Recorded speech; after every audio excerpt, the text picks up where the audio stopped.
Hey everybody, it's Jesse from the Jaunty Mantis, and I just wanted to issue one correction from episode 1 of season 3. The creators of Velvet Generation are Rich Rinaldo and Sky Leeton. All right, so take care of yourself, y'all. Thanks.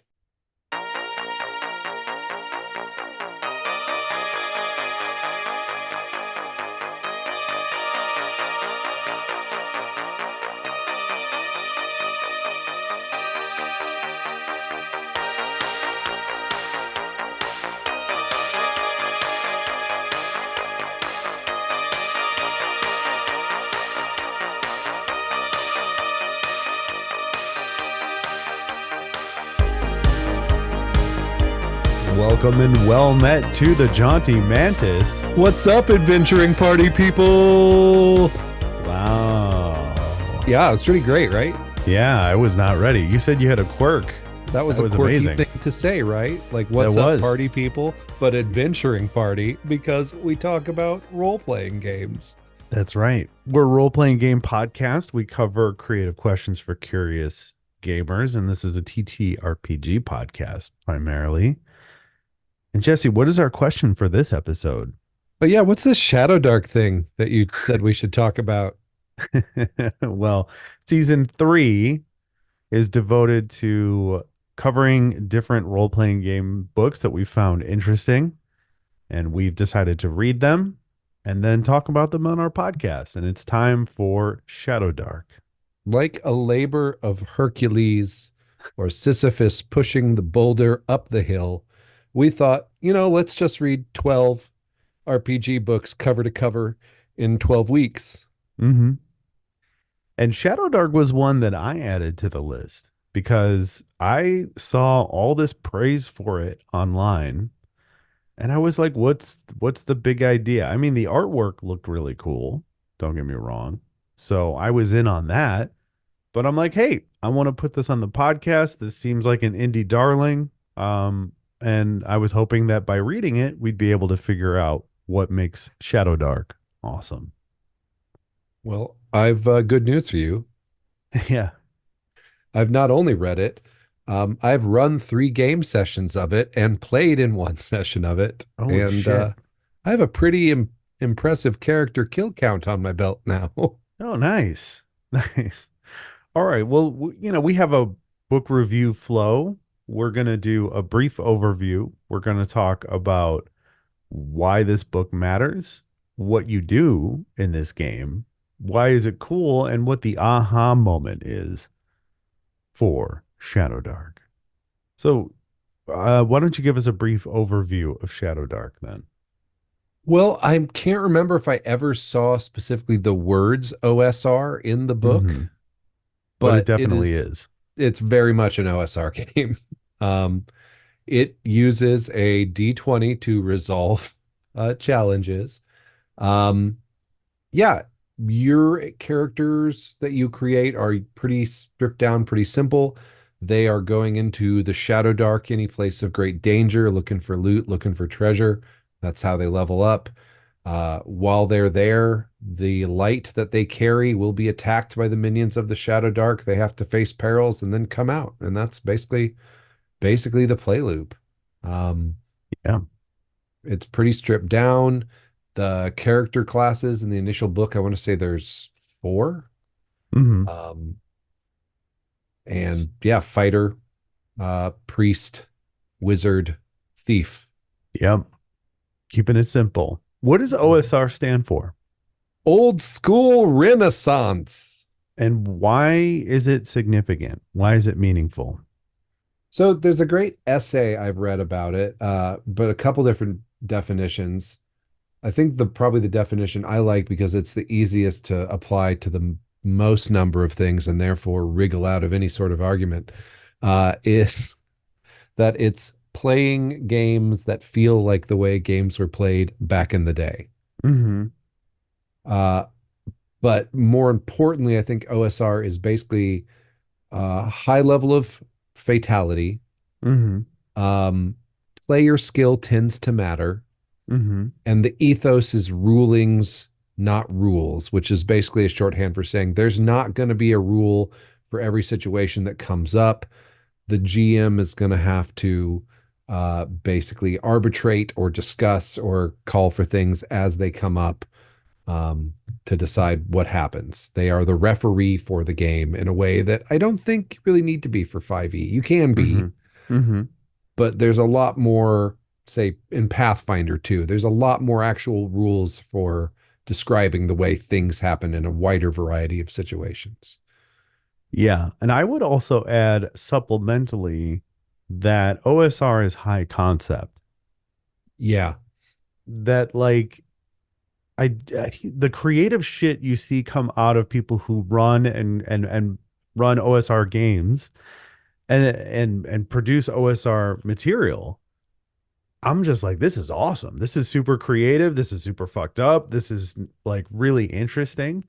And it seems like to me, I don't have a lot of experience playing OSR games, but the ones I have been in or the ones that I've observed, it seems like the GM has to do a lot of heavy lifting creatively, which it seems like most OSR GMs are more than up to that task. It isn't just about like the high fatality in tables. It's also like, back in the day, I guess the idea would be that, you had to do that heavy lifting with the imagination, with your group, with the stories you were telling, because the game wasn't going to just hand you everything the way that 5e hands basically everything to its players. Would I you agree think, with that? yeah, but I think you've got a much wider palette with OSR. Mm-hmm. Like read a couple OSR adventures and you'll basically have, I think the OSR, if I had to say what's the OSR playbook, uh, anachronism doesn't exist. Mm-hmm. Like nothing is out of time. Time is incredibly fluid. Um, Nothing is out of genre. It's a very sort of postmodern feel. Like everything is permitted. Right. Um, like body horror is on the table. Like there are weird things. A lot of weird frog gods Mm-hmm. in OSR for some reason. A lot of A lot, bees. yeah, a lot of body horror, a lot of melty stuff. Yeah. Yeah. The I would say, and correct me if I'm wrong, but isn't Shadowdark like kind of the happy marriage between 5e and an OSR? Like, See, I've thought about this because I think that's a pretty safe description, but I'm having a really hard time now, having read the book and run the sessions, to say what is that connective tissue to 5e? uh-huh. I think it's I think it's high concept. I think if you want to run an OSR game and your group primarily wants to play 5e, you can be like, well, this is very 5e. It's a happy union between the two. So I think the 5e part is conceptual. I think it's the buy-in that you need for your group that only wants to play 5e D&D, but you want to play OSR. So Yep. you want to run an OSR game and you're like, "Well, I have a game called Shadowdark and it takes a lot of the elements that you're already familiar with 5e and how to play it, and I think we should give it a shot." So I think it's a concept. The second time that I ran a session of Mhm. Shadowdark, I learned some lessons from the first one. Ooh, Okay. I had a room of 7 people. wow. Two of them had never played role playing games before, and we got entirely through character creation for every single person at that table within a lunch break because I Oh, play at work. beautiful. Like 1 hour. Like they were done. Character sheets filled out, ready to go. Kind of knew the rules to the game. I love that. Yeah. I love Yeah. that. I was And like, that is impressive. yeah, Like, and that speaks to me as a gamer because I've said many times on this podcast that 5e mechanically doesn't really do much for my interest. Um, I just tend I like I'll just play the basic what's the most basic thing, Like just play it. I don't care. You know, pre-made character, basic shit. I'll play it. I don't give a shit. It's about who the character is, not about superiority dice or some yeah, subclass out of some book. that reminds me, and I totally like, I don't want to say I believe you. Like that is true. I play games with you. I know that is Mm-hmm. true. But it's so crazy for me of the places we've come since that 3.5 love. that Yeah. we both have, because that is not a thing that comes out of playing a lot of 3.5. Uh, and yeah, Shadowdark, same thing. I think that reminded me, like, you probably feel the same about the mechanics of Shadowdark after the read, though, then, don't you? hmm What? That I feel the same way as what? About 5e, like, I don't care about the mechanics. Oh, I mean, this kind of speaks to my aha moment, but the Oh, mechanics of Shadow Dark are very appealing to me. okay, cool. Cool. We had a preview discussion about this a couple weeks ago, and I was worried that I was going to be arguing What with were you. you going to be arguing? I kind of got the vibe that you weren't super into Shadowdark, Okay, so which now that I'm super into Shadowdark means that the opinion that I'm not into it is like morally wrong. And well, okay, then I'll go into my aha moment earlier. All okay, right. So listener, we scheduled an aha moment in the flow of conversation to be like, this is when the book kind of like clicked into place. And I don't and look, I'll just openly admit it. I read this book cover to cover. I looked at all the tables and I didn't get it.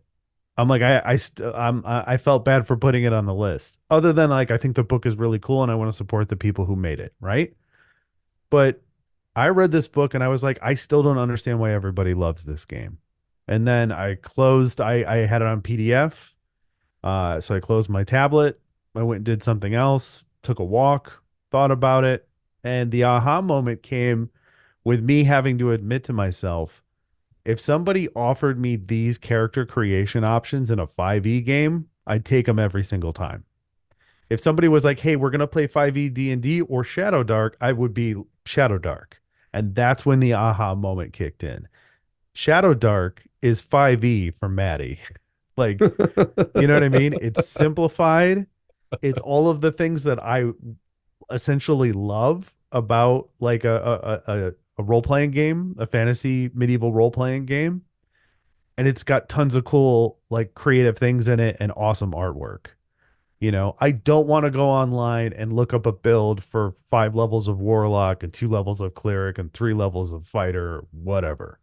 You know, I don't want to have to, you know, we talk about 3.5. That was Icarus kind of getting too close to the sun. You know, they gave me so many options. I was a kid in a candy store. I made broken characters. And 5e is just never going to deliver that, you yeah, know. we made so many broken characters. We came out the other end being like, how can we make them broken to be the most useless? Because Yeah. we've mastered the Yeah. most lethal, like ruin the game for the DM character concept. Yeah. I can't tell you how many times Jesse and I were talking about like ideas for sessions and games. And I was like, hear me out. What if all the character classes were basically useless? You know? So Shadow Dark kind of gives us not useless, but Shadow Dark is like the classes, right? And I guess when we're now in the why it matters. But the classes are just like you have whenever you level when you start out, there's like a table. And the abilities that you get for leveling up are very simple and straightforward. You know, the fighter gets like bonuses to what, like attack or like weapon Attack and damage with his familiarity. weapons, Yeah, or a bonus strength goes up, or con right. goes up. The most important things a fighter want to fight. So Shadow Dark's like, okay, we're just gonna give you the things, the simple, straightforward shit you need to be a good fighter. Every other level, you're gonna get better at being a fight at fighting in some way. Right. And this is the other thing I just want to point out. This is the other thing about OSR. It's random. Mm-hmm. Which I love. That dramatically appealed to me.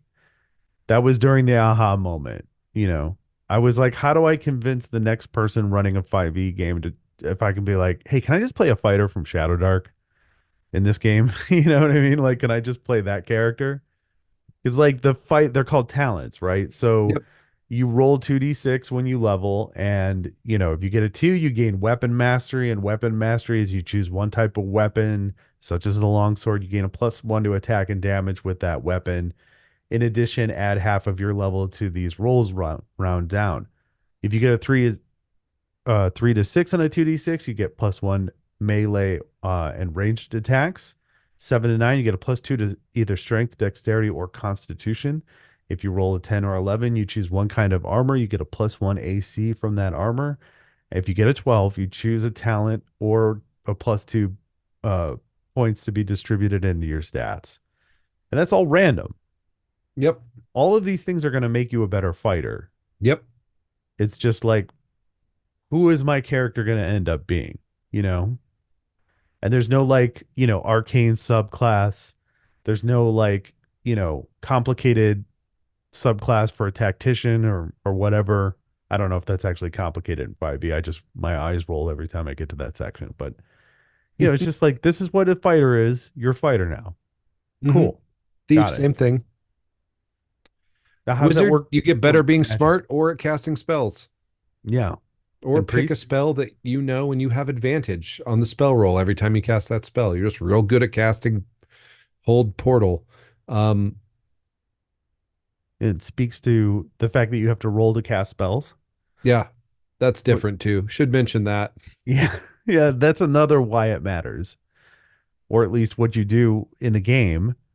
It never made sense to me why Magic kind of got a free ride. Maybe it like in 3.5 or in older editions of D&D, like you have limited resources. Spells are a limited resource. But And in old school games, Wizard was also really spell is weak. very limited resource, and the spell you start with is random. Yeah. It's like the entry tax. Like and this is one of the things I stuck with in doing this. I made people roll randomly on the table for what spells they are. Oh, beautiful. In the game that I played, we had a wizard. Um, and the wizard is Lord Rick Nasty because he like he he just stabs people a lot. But when he has hold portal and like one other spell that's not terribly useful. He didn't get any offensive magic. And the first time we had to hole up in the dungeon and hide, and he could cast hold portal, it was like you just saved all of our lives. Like, Hmm. What a concept. yeah,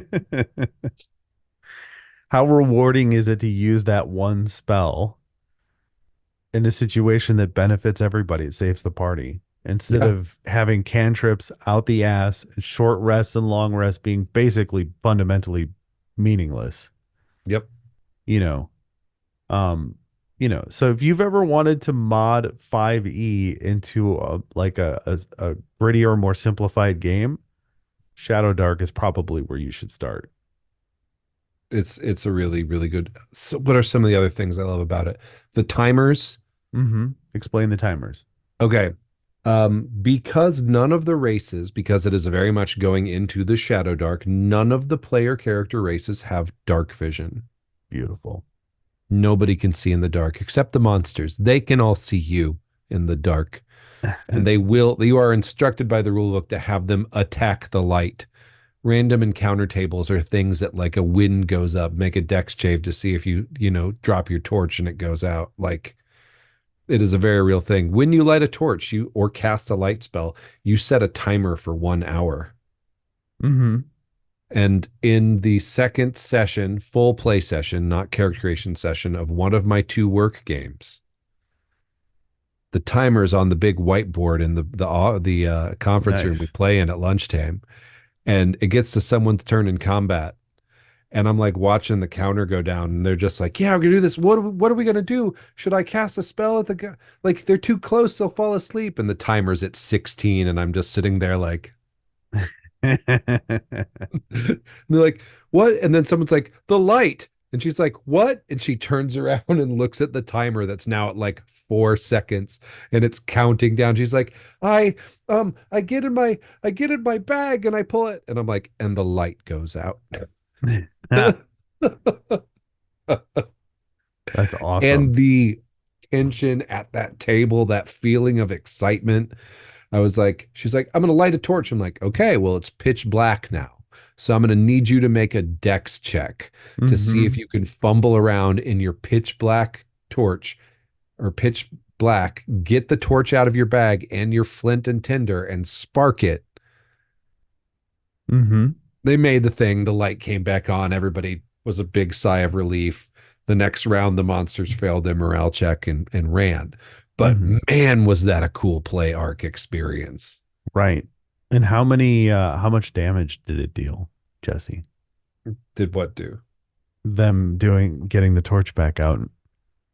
Not How none. how many extra dice were added to your damage? None. How many cantrips did they cast? Not a single one. They literally just use a limited piece of equipment on their character sheet, and I And made them cross it off the character sheet. how many superiority dice did it cost? Not a one. How many sorcery points did they have to use? Not a single one. No key points were spent. Hmm. Yeah. This kind of reminds me of the feeling I probably mentioned it before, but there was one time where I was trying to teach people how to play D&D and I ran like a really basic game because they took one look at character creation and they were like, if we have to do this, we don't want to play. So I was like, okay, fine. You're all like basically zero level humans. We're just going to go through the fundamental parts. Do we have any gear? No, you're naked. You guys are like gladiatorial slaves or something. And then they like creatively found a way to get free. And then the climax of the evening's adventure was them like bum rushing a guard to knock him off a balcony so they could get out of the castle or whatever. Yeah, you've told me about this. Yes. Yes. Okay. And, you know, no spells other than scrolls they might have picked up. They didn't have a lot of gear and they nearly botched the roll. But when they fucking pushed that guard over the rail, everybody jumped up and was like high-fiving each other. Yeah.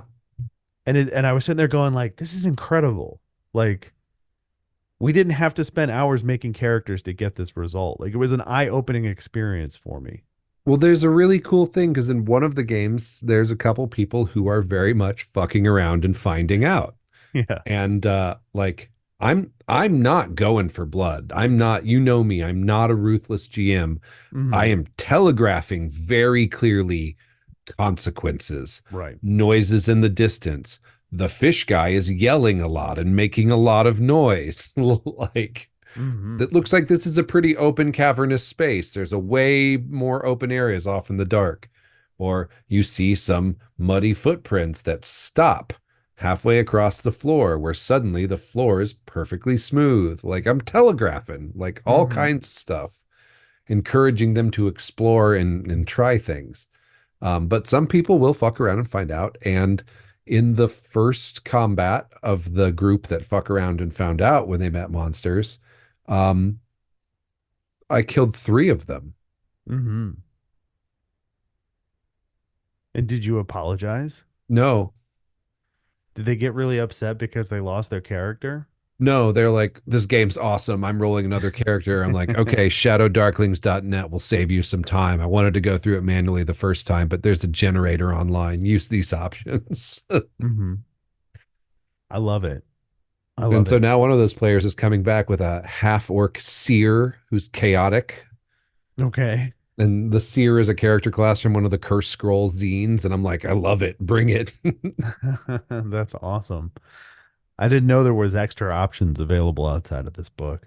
Yeah, there's three zines: Cursed Scroll 1, Diablerie; Cursed Scroll 2, which is desert stuff; and Cursed Scroll 3, which is like Viking stuff. They all have like three character classes, uh, optional rules for something, a hex crawl and a dungeon crawl that's in the hex crawl. Yeah. They're like mini campaign settings, each one. And I think this speaks to what you do in the game. I think we just covered that. You Yeah. do what you Well, do in D&D, but it's my different. briefing is here is why you are out here at this ruined keep in this bloated, blasted mire. You're poor. There might be treasure in the basement of this castle. Hmm. There might also be death. Oh, there's very much death, yes. Yes. Death keeps treasure to itself. Selfish death. Right. And I think I would also say in the what do you do in this game? A mention has to go out to all of the tables. I mean, they have tables for something happens, rumors, adventures, NPCs, NPC qualities, names, ancestry, class alignment, wealth, party names. NPC names. Random encounters by environment and type, which are not fair. I was looking at the table because what I did is I like photocopied my book of just those pages and then I like scotch taped them to one of my mini 5e DMs guide because I'm too cheap to spring for one of the ones that has just like vinyl or I can slide my own inserts into. Hmm. And I just have the encounter one, and I'm like looking at him like, what is this monster? I don't recognize the name. And so I look it up. I'm like, oh fuck, it's an Umber Hulk. So they're just like level one of the dungeon, random encounter, and Umber Hulk burrows through the wall. What's its mood? Oh, it's hostile. How is that gonna go? There's gonna be some excited fleeing, except whoever gets paralyzed by its gaze. That person's probably dead. But Yeah. Yeah. And I think I can appreciate a game that uses tables in this way. You know, I can appreciate a game that says here's a table if to generate a shop, and then here's another table to add interesting customers into that shop. yeah,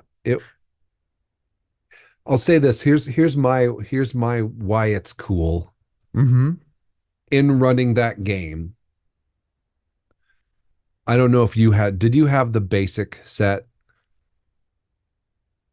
No, D&D no, basic, the red box? no. I would encounter that later. I Okay. would come across it later, but I did not have it. Somehow just by sheer luck and or the clever labeling of it as basic set, Mm-hmm. that was the first RPG book that I ever owned, or the first RPG product I ever owned. It came with its own dice in it. It Mm-hmm. had a solo adventure. In the solo adventure, depending on your decision tree, you face a rust monster and lose your sword. An evil wizard who's like a first level wizard who knows magic missile kills the cleric who's traveling with you, that bastard Bargle. I hate that guy. Mm-hmm. He But killed what's her face. it felt so exciting and it felt unknown. And I think Mm-hmm. the first time I played with other people, it felt so exciting and it felt so unknown. Mm-hmm. And the years of system mastery and rules mastery and like lore of all these things that have come between then, playing this both as a player character and also as a person running the game, felt that sense of unknown of what's going to happen because it just has enough random on it Mm-hmm. to feel good, but you can use skill to get away from the Right. random. Like you're not, it's random, but the random's not just going to kill you outright. It's going to scare the piss out of you. Right. I think this is the qualifying aha moment for you then, Yeah. you know, because I would challenge the listener if you play 5e and that's fine. I'm not trying to take a humongous shit on 5e, but when was the last time you had that feeling of unknown playing 5e Dungeons and Dragons? I don't think I've ever had it. Yeah. I mean, maybe in that original example, you have the basic set, but in any other edition of Dungeons and Dragons, have you had that feeling? There you go.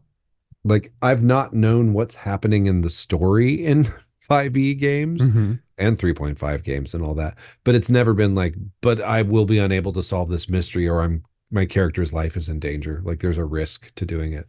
Yeah. And like I don't know, I like that. I like that. Yes. I Uh started with, oh, go ahead. I will say in the game where I played, we played with some other people. This is actually really, really great. I don't know if my friend Tasha listens to the show or not. I play in one of Tasha's games. Hi, Tasha, if you listen to the show.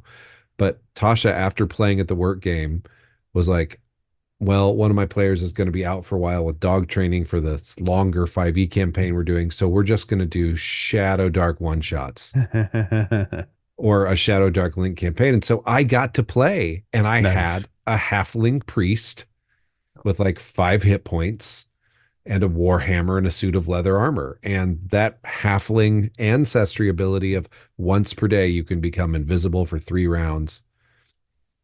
Like the kobolds rushed in, I turned invisible. I hid. And I was like, the fighter went down. They Mm-hmm. rolled a one for when you go down, when you hit 0 hit points, you roll a d4 plus or minus your con modifier. That's how many rounds you're going to live. There's no death saves. That's just the clock, Mm-hmm. right? They had a -1 con penalty. They rolled a one. They just died. They were dead instantly. The wizard went down. There's Mm-hmm. just the other wizard and me invisible. And Tasha's like, "Hey, your turn. What are you doing?" I'm like, "I'm running for it." Like, and I was like, no, I'll go back and help. So I went back and I healed the wizard, and then the kobold downed me, and then like it was a whole thing. But yeah. But one of those players did not like having their character die. So that's one of those things you got to talk about. Like character death is on the table. I would say in any OSR game or game like this, it's always a really good thing to say, don't get attached because that will make people get attached. And then it's fun. Then there's stakes. I mean, I feel like that's part of a larger conversation, though. I like getting attached to a character, but I also like the idea that that character could die at any moment. So I Yeah. don't know if I would phrase it as don't get attached. I would just say, like, see this for what it is. Don't expect a really positive out long-term outcome for this person. It reminds me of another book we have slated for this series in season, or I should say in this season three, which is Trophy Dark, right? Where the whole point of it is like your character's not supposed to make it out of this. No, yeah, you're not. It's a death spiral game very deliberately. Like you are going and you will not come back. And if you do, you will be possibly changed beyond all recognition. Right, right. And you know, the feeling of the unknown that you've described, I mean, I experienced that with advanced D&D, the second edition version. And that was a version, your first spell, your only spell. My wizard had like 1 hit point or whatever. And that, I mean, I had a similar experience to what you're describing as that feeling of unknown. But I will say that second edition was something you could start getting very used to.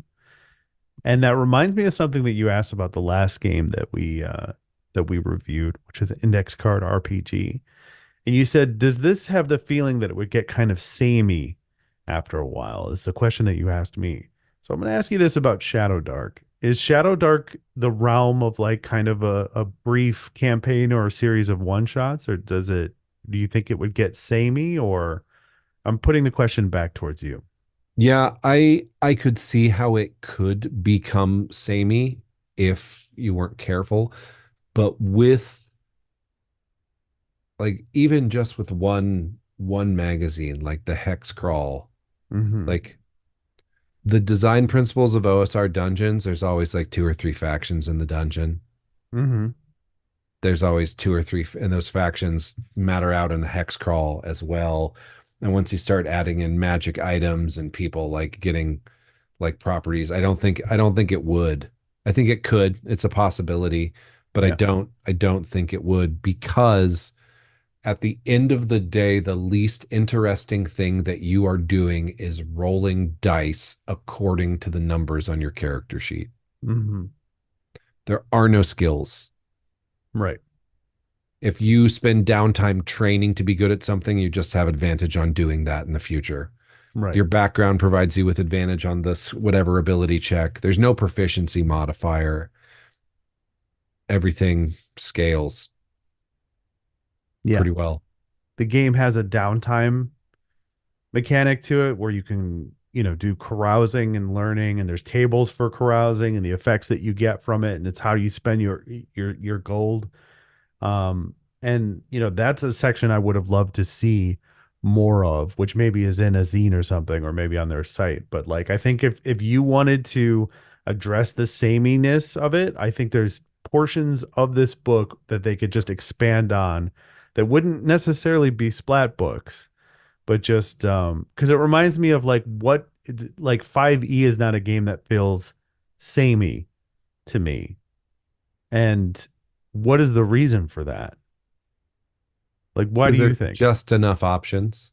There's just enough options, right? You level up, you get to choose a new thing. There's, lots of candy. But then if you believe people online, and the statistics show that the majority of 5e groups peter out around somewhere around seventh level. 7th to right? 10th, right? Yeah, somewhere around there.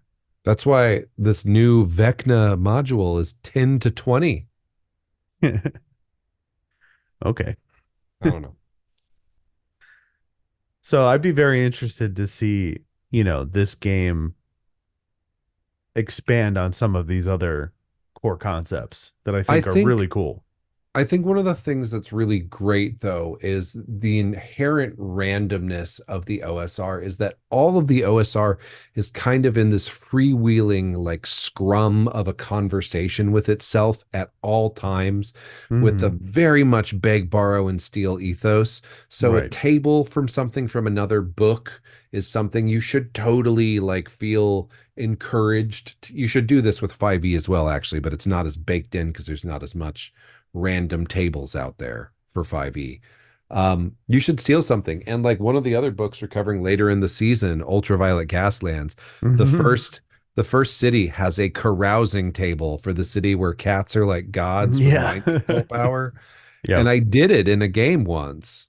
Hmm. And a player wound up with the after a couple days of carousing, the owner of a fruit stand and a suspiciously intelligent monkey, Oh, okay. which was straight from the carousing table in Ultraviolet Grassland. I was just like, I got to use this for something. So, Right. I mean, that's a good point, right? Those OSR tables are meant to not necessarily be interchangeable, but definitely applicable to other games.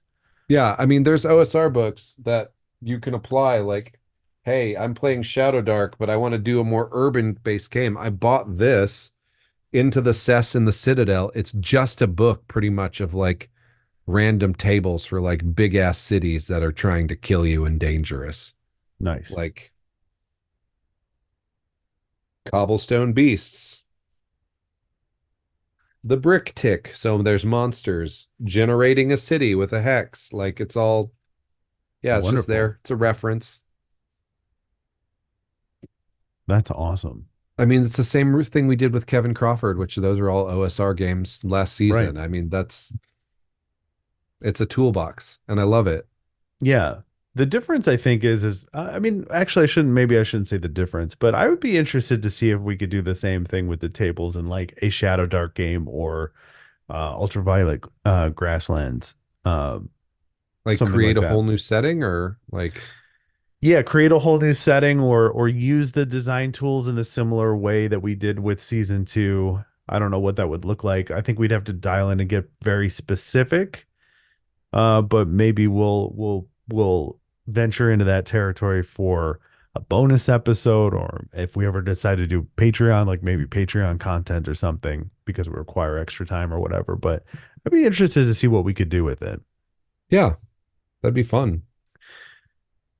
Well, listener, we had a lot of fun here today, reviewing Shadowdark. And if you are interested in any of the books we've mentioned so far, if you have something to add, if you have a question, if you have a comment, you could probably send us an email if we have an email address. Jesse, do we We have one?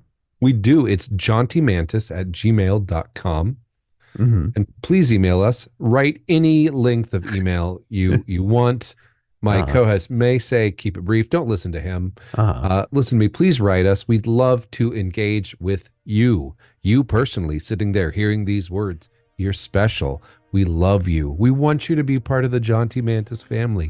mm-hmm. Please write us. Please. But keep it brief. All right. God Well, damn it. until next time, get out there and roll in some fucking tables for a Yeah, kick risk the ass. fucking dark for life and limb and treasure. Don't drop your torch. Yeah, I really don't. It's bad. And make sure to spend as much money as you can while carousing.